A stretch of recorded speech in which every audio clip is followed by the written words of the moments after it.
So this is Huzzah, Volume 2, Dark Woods, Dreadful Fields, the Wilderness Campaign. This was a Kickstarter from a couple of years ago from One Small Step Games. I had not played the first volume, although I do have it sitting over there. That was like a quad game, basically, on 4 smaller battles. I think Belmont, Iuka, trying to read it from here, New Bern and Stevenson's Depot. I think those are all Western battles. I know Belmont for sure is, and Iuka is as well. Belmont was one of Grant's first engagements that he took part in. But I hadn't acquired that title until after I'd already bought this one, and then it was kind of just for completionism more than anything else. Initially, the initial run of that series, I don't remember why. Usually I'm all over new ACW tactical systems, and I don't remember why I didn't go after that one. It might have been the association with One Small Step, which has largely screwed up every Kickstarter they've done. This one was a real leap of faith to do it. The only reason I did it was because it was on the Battle of the Wilderness, and the Wilderness is one of my favorite battles to study and read about, kind of overlooked in the broader scope of Grant's Overland Campaign in 1864. It is the first battle to kick things off, but generally the Overland Campaign is looked at as a whole, and the individual battles are not studied so much as things like Lee's great tactical victories at Chancellorsville and Fredericksburg, and battles like that, or something like Antietam, which has the bloodiest day, or of course Gettysburg, which will always be the 800-pound gorilla of the ACW hobby, wargaming hobby. So to get a tactical game on the Battle of the Wilderness is something that I couldn't pass up, even given One Small Step's history of launching Kickstarters with all kinds of problems, and then the games that result in it from that Kickstarter being full of errata, and or boxes being damaged in shipping, etc., etc. Fortunately, this game shipped pretty quickly. There's not a significant amount of errata. There is a sort of an errata file out on probably Consum World. I think I got this off of Board Game Geek. But this actually it's got designer notes. And then the errata, there's only a couple of pages, and then they actually added some more scenarios in this file as well. So it's not just errata. It's not, all this is not errata. Most of it is other stuff. So as OSS releases go, that was a fairly insignificant amount of errata. I'm not aware of any major counter misprints. There were a couple of misprints on the forces display.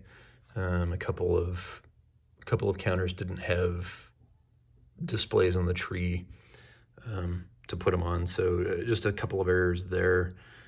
Nothing too significant. Certainly not game breaking. It's not actual errors on the counters. The counters are all correct. The counter mix is correct. It was just this chart that wasn't quite correct. So, as errata go, I'll take it. The worst errata that you can have in a game is errata on the map, which can't be changed easily unless you do it with stickering, or errata on counters, which again also can't be changed easily unless new counters are created or replacement counters are created. And for small wargame publishers, that's usually not an option, or if it is, they're not usually easy to come by. You think of GMT, where the only way you can get errata counters from GMT is through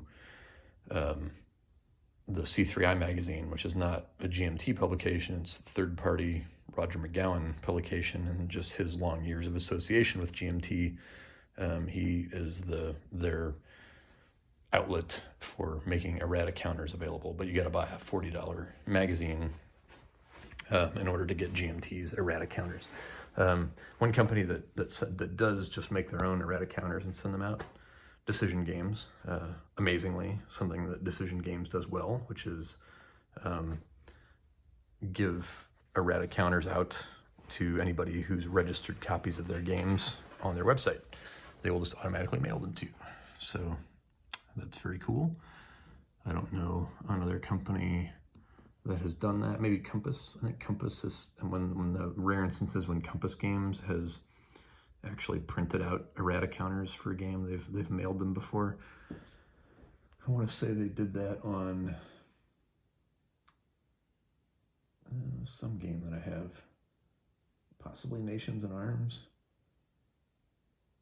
I don't remember now. Fatal Alliances, maybe. I feel like I got an envelope with some counters in it, a row of counters in it from Compass at some point. Anyway, so this game, as far as OSS games go, and I was part of the One Small Step High Frontier 3rd edition over there, which ended up being, a nice, huge mounted map, but, fairly lackluster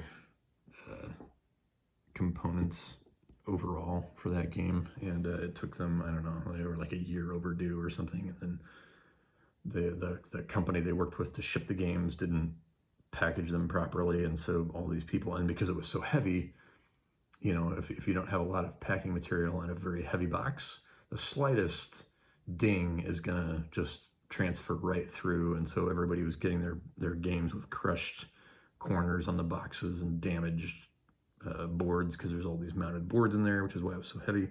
So real logistical problems. They did I want to say 30 Years War era game, which the title is eluding me. Maybe it was just the 30 Years War. But that was another one that just had errata all over the place, just counters and maps screwed up and all kinds of crap. Came out late. Same thing with their War and Peace Kickstarter that they just recently had. That was so screwed up that they launched a second Kickstarter just a few weeks ago to fix the errors from the first Kickstarter. But and so people that had the error-filled game from the first Kickstarter could purchase an upgrade kit for $40. So it's a nice racket, I guess, if you can get it. But for this game, pretty good. I have no complaints about the Kickstarter on this. So for what it's worth, as much as I just trashed OSS over the last 5 minutes, Darkwood's Dreadful Fields, Huzzah Volume 2, if you want to get it, I recommend it because, I recommend it at least for the fact that the game is fine as published. There's no significant errata, no game-breaking errata, no counter problems, no map problems, no shipping problems. Well, at least not when the game was shipped to me. As for the game itself, that is where I might be a little more mixed in my view. And what I'm playing here, what you're looking at here, what I've got set up here is one of the scenarios. This is, I'm trying to fix my camera stand here. It's crooked. There we go. Trying not to make it fall over. So this is scenario 6, I believe. Yeah. So this is Gordon's flank assault, and just in the book here, that's scenario 6. Try and avoid the glare. Calm, full, fraught. Gordon's assault. This is Gordon's division, and he was actually, I think, a brigade commander, and then breveted as a division commander to command this flank attack. Once he told Lee, "Hey, Sedgwick's 6th Corps flank along the Spotswood Road here is in the air," and this was realized towards the evening of May 6th, which was the second day of the fighting. And so this was the day that the Union had been pushed back. Hancock's Second Corps had pushed the rebels all along the Orange Plank Road here. And then when Longstreet showed up and used the unfinished railroad to get around and flank Hancock's army, they rolled them all the way back to the wherever the Orange Plank Road, I thought the Brock Road crossed here, where this was kind of like the where the line ended up at the end of the first day, maybe some point during the second day. I don't remember the timeline exactly now off the top of my head, but all this fighting up and down this road, and then same thing here. There was fighting basically across Saunders Field here, and then in the middle of it you had Burnside trying to work his way across to work his way through the wilderness here to support Hancock, and never really getting there, and kind of running into issues here at the Parker's Store Road, and then the Union kind of gets pushed back, and then Grant is like just disengages and heads south, which was the big, no turning back regardless, even though Grant had essentially fought to a tactical stalemate. He elected, instead of moving back across the Rappahannock as Joe Hooker had done and Burnside had done previously, he opted to just keep going south. Yeah, we're just going to keep disengaging and re-engaging where we can to try and engage Lee's army and destroy it. So anyway, so the setup for this is Gordon's men set up here with the Union flank running out to these two hexes here. You can see those units have now been routed because immediately, and the way the scenario is set up, Gordon's division are the only units that can even move on the first turn. And the first turn starts about halfway through the action sequence on the Confederate action phase for that turn. So immediately I just charged all three of these stacks at the Union flank, and you can see they were successful. They routed it. They did take some losses, and as a rule in the game, once anybody completes a charge and an assault, they are disrupted. So that's what all these -3 counters are. These guys are all in breastworks here. Technically, per the game rules, the breastworks counter should be on top of units that are in the breastworks and underneath the units that are out of the breastworks. I just simply put them all on the bottom because I know they're all in breastworks. I'm not going to have any of these guys out of breastworks. And so it's just easier to see and manipulate the counters if the breastworks are at the bottom. I know they're in breastworks, so all the modifiers and stuff will apply. So where we're at so far, also you can notice fairly stack heavy. These are pretty thick counters. They are the Brown Corps counters, as you can see there, and they've got a very rounded die cut top on them, and they're very glossy and very slippery, and so they do not stack well at all. If you jostle them, they spin very easily, and then you get these twisty stacks of teetering counters. Very, very difficult to deal with. The map is high gloss. I really hate the graphics that they used for these trees. It's kind of like very pastel shades, kind of an aqua green color and a sort of pinkish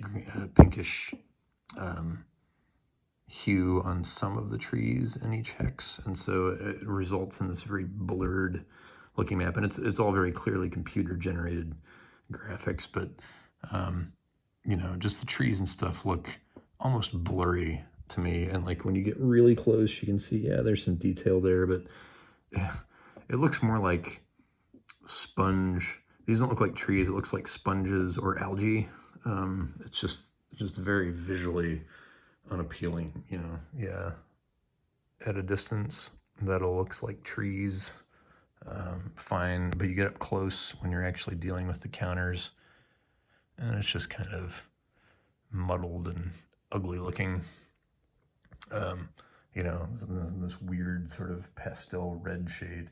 I don't know. I just found the map very ugly and unappealing. So, but again, it's the wilderness, so I'm very interested in exploring it and seeing where it leads. And you know, it's not the rules are not bad. They are a little bit, I don't know if disjointed is the right word. The style in which they're written, which is, you know, it's still a case style, but there's so many cases. It's that sort of level that feels overwhelming to me. But I do prefer this level of, this is kind of an SPI thing, which is I'm in favor of more cases as opposed to fewer cases with giant paragraphs of stuff where text is built and where rules are kind of buried in paragraphs. So I actually prefer it to be broken down into cases like this for reference. Just for reading, I find it very difficult to absorb all of this. Like, it's almost like I would absorb it easier if it was in the paragraph style, but for reference style, this is so much better. So, you know, if I had to pick one, I would pick this style just because reference is really where you're going to live in the rules, and the read through is only kind of a one time thing. So that's at least in this regard, the rules are good as far as I'm concerned. But they are a little bit complicated, I think, for at least compared to tactical systems currently. Like, probably my favorite tactical system would be the Line of Battle series there on the left end of that shelf, which you've got this Hallowed Ground, This Terrible Sound, Fearful Slaughter, None But Heroes, Last Chance for Victory, and To Take Washington. And worth pointing out that the next game in the Line of Battle series will be on the Wilderness, and that's called No Turning Back, and I absolutely cannot wait for it. It will probably quickly replace this in my mind as my go-to tactical game, if only because, well, I mean, first of all, I do love the Line of Battle system, and I think it's a little more streamlined in terms of combat than this system is, and I'll explain that shortly. But the other big reason is that it's going to be a regimental treatment of the Wilderness, and that's just where my mental image of Civil War battles exists, is at the regimental level. This is at the brigade level, and even then, the brigades are broken down into individual counters, but not identified. It's just, oh yeah, here's all the counters of the 3rd Brigade, 2nd Brigade, etc. And I just have a hard time identifying with any of these particular counters, like of who these guys are, or you know, what states they were from, and you know, which is where a lot of the like narrative of Civil War battles comes from for me. Like, oh yeah, here's the guys from South Carolina, or the guys from Ohio, or, you know, Indiana, and you don't know what any of that is here. It's just broken down by you know, they got the little corps flags and stuff, and even these are kind of hard to tell apart. It's all color coded for the Union, and then for the Confederates, it's state flags for some reason, even though there could be multiple different states in a particular portion of a brigade that you have accounted for. It's just, I can't make any sort of emotional connection to any of these counters the way they're split up, the way I can in a regimental game. So, and you know, it's the same level of dissociation I have with the Civil War Brigade series, which is, I think, a great series, because you know, it's the only way to fight certain battles in the Civil War is in the Brigade series, just because they haven't been given game treatment anywhere else. So you make peace with it, but it's not very engaging for me. And so I feel the same way with this, you know, like, well, here's like Louisiana guys, right? But they're not all, well, I think Hayes might actually be all Louisiana guys, but was, you know, Stafford's brigade all Louisiana? I don't know. So, and then the Union, you know, again, doesn't even have state flags for the Union. They use the Corps insignia, which is fine. You know, I agree with that. At the, you know, the Corps commanders in line of battle games or Great Battles of the American Civil War games will have Corps insignia. And I think the Corps insignia are cool. It was the first time that was sort of done when Joe Hooker took over the Army of the Potomac. He assigned Corps insignia to them, and the men that fought in those corps took great pride in their Corps insignia, and so you will see those Corps insignia all over battlefield monuments and memorials to these troops. So, you know, they've got the, whatever it is, the Swiss cross, I think is what the 6th Corps had, the Maltese cross for the 5th Corps, the 11th Corps had the crescent moon, the 3rd Corps had the diamond, the 2nd Corps had the shamrock, which wasn't, not a shamrock, but I forget what they called it, but it looks like a shamrock. 1st Corps had the circle. What were the other corps? 12th Corps had a star. And then you get out west, and one of the corps had like an acorn for their symbol. And 9th Corps for Burnside. I forget what they had, actually. But regardless, the Corps insignia, you'll see those all over. If you go to a battlefield, you'll see those all over battlefield monuments. So for the combat, and this game pretty much starts, nobody can move except Gordon's division on the first turn. All these Union troops can do is shoot at anybody who gets close to them. So these guys fired here, because I'm on the Union activation turn now. They fired here, missed. Nobody else can do anything. There's no artillery.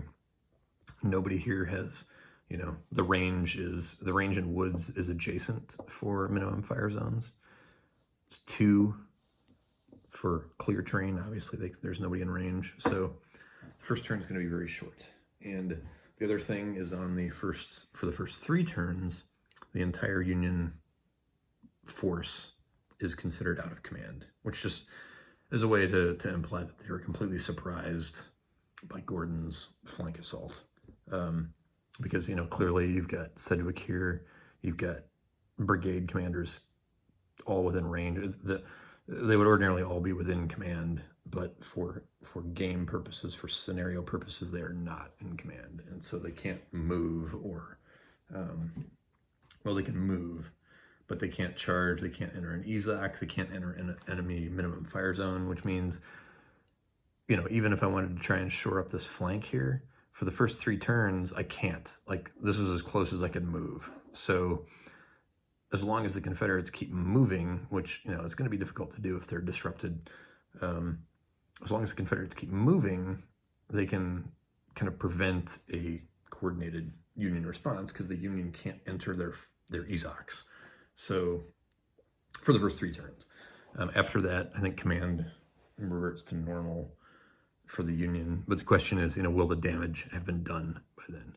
Now, it's going to be hard to do. The Confederates have to take 3 of the Union breastworks positions, and I think have inflicted more casualties to win the scenario, and the Union just has to prevent them from doing that, essentially. So it's not just going to be able to do it all with, you know, rolling up the flank, because, you know, these guys assaulted and are disrupted. They'll have to rally before they can do that, and the scenario has restrictions on rallying.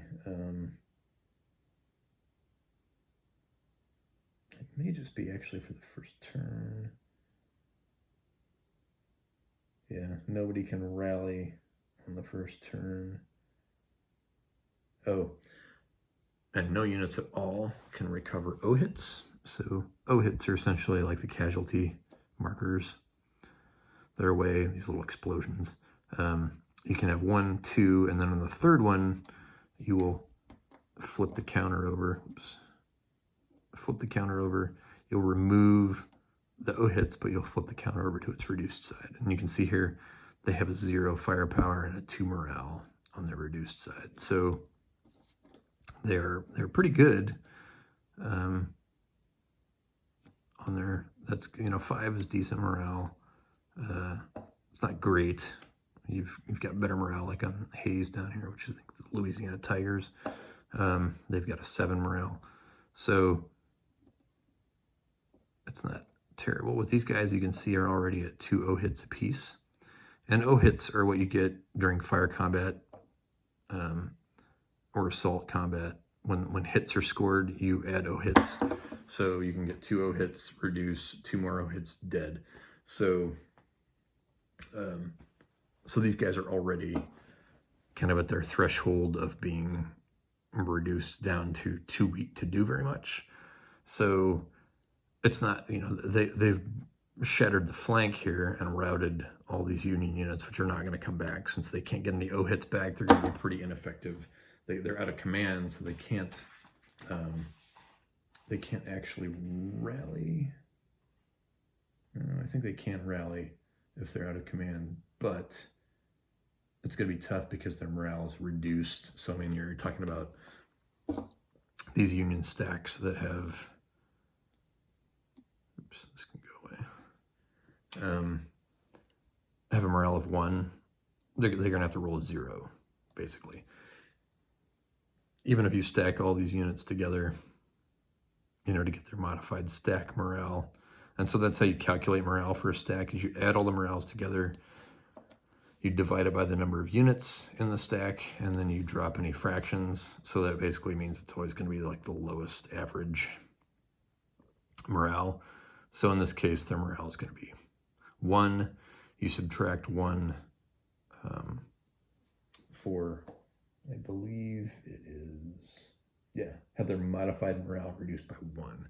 So these guys are probably they've all I think been reduced. So they've all got a morale of 1 probably. So their morale, their modified morale will be 1. Then you subtract 1 from that for being out of command. They're at a 0. So unless you roll a 0, these guys are not coming back. So they're essentially out of the fight. But these guys are not going to be able to continue the hammer blows being in the condition that they're in, and they're going to continue to receive fire from units that they try and engage with. So the Confederates are going to have to attack. But Early starts out of command, meaning these guys can't move, and one of the special rules is Hayes's brigade can't move at all until Early is in command. So Early has to move to, I think, within 2 spaces of Ewell here in order to be considered in command, because Ewell's command radius can only traverse a maximum of 2 woods hexes. Otherwise, he needs to use a thoroughfare, which is any of these roads that move through the map. But you can see here, out on this flank, there's just no road. So Early, it's set up this way, that Early starts out of command, because historically, the Confederates launched the attack and kind of hit the Union flank, but were unable to maintain any tactical advantage before it got dark. And so, I think the idea, your Early starts out of command, because if he started in command, you could just do an en echelon pounding of the Union flank here, and it would just destroy the entire line. So to have some level of historical parity here, you have to have Early being out of command and not being able to move at least a portion of his force until he can get back into command with Ewell and say, hey, what's going on here? And I did not read the historical notes on this in my reading of the battle. It's been a while since I read Gordon Ray's masterful book on the battle and part of his masterful series on the entire Overland campaign, which is, if anybody hasn't read that before, look up Gordon Ray, RHEA, Overland campaign, and you will find the series of books that he wrote on that. It is, I think, the definitive study of the 1864 Overland campaign. But his first book in that campaign is on the Battle of the Wilderness, because it was the first battle. And I don't recall, it's been so many years since I read it, I don't recall all of the specific issues around why Gordon's flank attack failed. The main reason it did was because it got dark before they could finish it. basically. So, but I think there were still other command issues with the Confederates. Ewell, in particular, not being, of Gettysburg fame of being indecisive and non-committal. And then the fact that Gordon himself, who was a brigade commander, had been breveted to division command because Lee said, yeah, go ahead and do it. You command all the guys. We don't have time to coordinate it through the normal chain of command, essentially. So I think that's why Early starts out of command and a little bit uncoordinated, because it's not been coordinated through the normal channels. So I think that's what they're trying to reflect here. And that's what gives the Union a fighting chance from keeping their flank from being completely caved in. So experience so far, and it's been pretty minor so far, but the combat is, I would say, not particularly intuitive. What you're doing is kind of something on par with like the Great Battles of History weapon chart, which evaluates the quality of the weapons that are being used. This is not as detailed. It just literally brings it down to a range factor. But what you're doing is taking the first number on these counters in a stack, adding that first number up amongst all the counters in a stack, and then comparing it to what you're doing in the range table. So if you're firing at 1 hex, 2 hex, or 3 hexes away or farther, and this would obviously be for artillery, I think 2 hexes is as far as small arms can actually fire. Well, no, they've got 3 hexes on there. Just trying to remember which cases 3 hexes would even apply. Well, regardless, you're almost always going to be in the 1 or 2 hex range here for Union units. So, if you've got three strength points in a stack and you're doing fire combat 1 hex away, your fire factor is going to be 6, because 3 times 2 is 6. So that puts you up here on this fire line for the CRT of 5 to 7. And then you've got a bunch of modifiers, and glare is bad. These are very glossy player aids. You've got your terrain modifiers for your fire combat. You've got your target status modifiers, your firing unit status modifiers. And all of these modifiers will determine where up or down you will go on the chart. And then you'll roll it out on a D10 and see, and there was a typo here, that should be NE, so you can see where I wrote the E in, because it just said N. So you can see where there's the no effect over here, and then so the lower you roll, the more likely you'll have either a disruption, a 1 O hit, 2 O hits, or 3 O hits. 3 O hits would be an automatic reduction on any force that gets hit with that. So, this range to get a thing here and then moving up or down the chart, multiplying your fire factors is more than you're usually doing for other tactical systems. I believe it happens in Great Battles, the American Civil War, when you're on the weapons chart. There could be multipliers in there. And then it's going to be the same thing actually too for the morale. So you've got modifiers to your morale, but your morale is going to be the second number. Basically, you will add those numbers together for however many units are in the stack, and then divide by the number of units in the stack. And so they're same thing. You're adding and then dividing to get an average, and then you're going to add or subtract to that number based on the schedule here. So if they've got a leader with them, you'll add 1 to that modified average morale. If they've got, if they're out of command, you'll subtract 1, for example. So stuff happens after the fact. What you're not doing is ever adding numbers to the die roll, as far as I can tell. Everything always happens with the number that you're rolling against. It's either up or down. So, and then the same thing when you're calculating stragglers, and here in this woods terrain, anytime you move from one woods hex to another, you got to roll for stragglers. So that's just the debilitating effect of the wilderness and fighting in the wilderness. So stragglers are a big deal in the game, and I like any game that does have stragglers in it. That was a key part of what caused the strength of particular regiments or brigades to ebb and flow, was the stragglers during a combat. And stragglers didn't just happen under fire. They happened just through movement. You had guys falling behind, you had guys shirking, you had guys that didn't want to engage and so would hang back and say, oh, I'm lost, you know, or you'd have guys that were legitimately turned around, especially in this environment.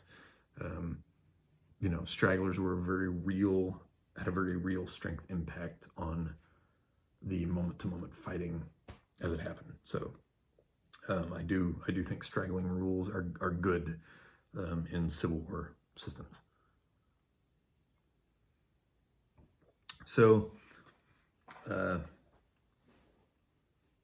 know, deriving all of these numbers, and then for this in particular, I started out with an assault charge, actually, but charge just means move plus assault. So I started out with an assault, and an assault has 3 rounds of combat, which have to happen until somebody routs. So even if you have disrupted units, you keep fighting until somebody routs. And so the kind of level of work of doing that, and then making sure that my fire line change at all on the last turn based on morale status or anything like that. So you have to keep track of that. I can see it getting very complicated if you have engagements all along a line. That can take a lot of time. And so, you know, and all of these tactical games have that. Even something as streamlined as Line of Battle, if you have a massive engaged line of just lots of melee combat going on, it's going to be a very lengthy turn. Here, it just feels like I'm burning a lot of brain cells doing these multiplications and then divisions and averages to get stuff on the chart. And do I want to do that level of work? I don't know. I'm again very interested in wilderness battles. This is a pretty small scenario. You can do this as a campaign, as the full 2-day battle over the whole 2 maps. You know, I think that would be interesting, but as I'm learning about the nitty-gritty of combat, I start wondering, man, you know, learning all the ins and outs of the command rules and stuff, and then all the special campaign rules. And another part of it is there's 2 rule books. There's your system rules, and then the game-specific rules. Now, every major tactical Civil War game has this, but for some reason, the game-specific rules in this feel way bigger to me than they do in any of the Line of Battle games or Great Battles of the American Civil War games that I've played, where it's almost like, as opposed to just some addenda to the rules that you have to implement for a particular battle that you're playing, you know, above and beyond the system rules. This feels like, hey, you got to learn the system rules, and then you got to learn a whole other rule book on the game-specific rules, and it's a lot. I mean, you're looking at 2, 6, 7, 8, 9, 10, 11, 12, 13. So 13 pages, and this is all definitions of stuff that are just specific to the game rules.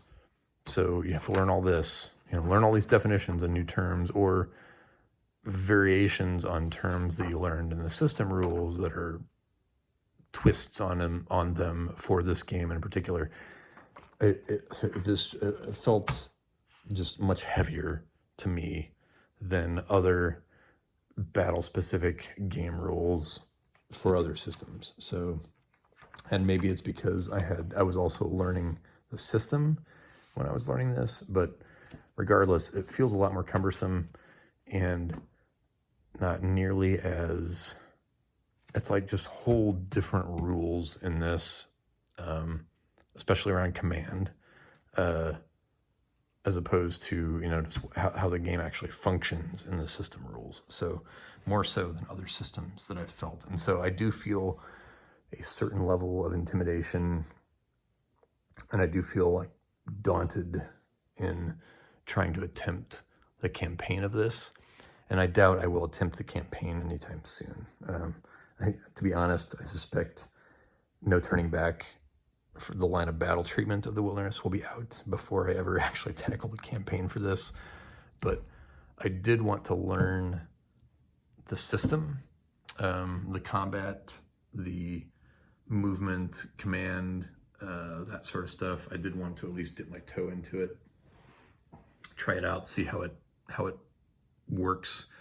I think it may be better lent, this particular system may be better lent to the small battles that we're focused on in the first volume. The third volume of the game, called Strawfoot Hayfoot, is underway. I think it's Strawfoot Hayfoot. It's a weird title like that. There's something about feet. But it is First Battle of Bull Run, which, as Civil War battles go, is sort of the least interesting to me. I will probably still buy it again because, completionist. But, a one-day battle, or smaller battles may be better suited for this system than trying to do the big bloated, massive, 2-day campaign style battles, especially with the weird command structure going on in early Overland Campaign, Army of the Potomac. So, we'll see if I ever get around to the campaign of this, but I just wanted to throw together some thoughts, and looking at the clock here at nearly 45 minutes of rambling thoughts, very little of which are even about the actual combat in this game or movement or things like that. Still, I wanted to just get some video down of the game, talk a little bit about the system and my experience so far.